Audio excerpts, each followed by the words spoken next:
I propose to integrate The Union Budget 2026 didn't deliver big bang SOPs for car and bike buyers.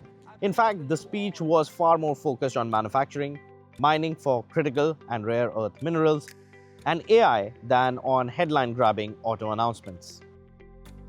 But look closer, and then there are important signals for the future of mobility. From biofuels to EV batteries, to critical minerals, and even accident compensation. The first big move is on cleaner fuels. The government will mandate phased blending of compressed biogas or CBG to compressed natural gas used for transport and piped natural gas used at home. Battery manufacturing is another clear priority. The budget proposes to add 35 additional capital goods for EV battery manufacturing and 28 more for mobile phone battery manufacturing to the list of exempted capital goods.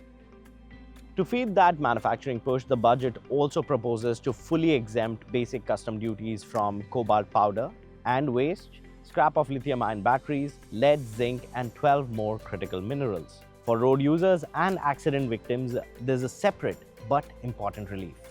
In her speech, the finance minister said, "I propose that any interest awarded by the Motor Accidents Claims Tribunal to a natural person will be exempted from income tax, and any TDS on this at all will be done away with."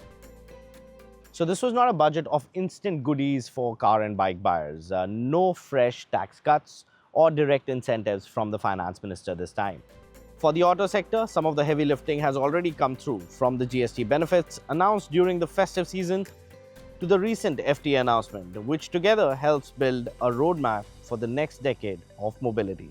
Budget 2026 may look quiet on surface for auto, but under the hood, it's clearly about building an ecosystem that will power India's next generation of vehicles.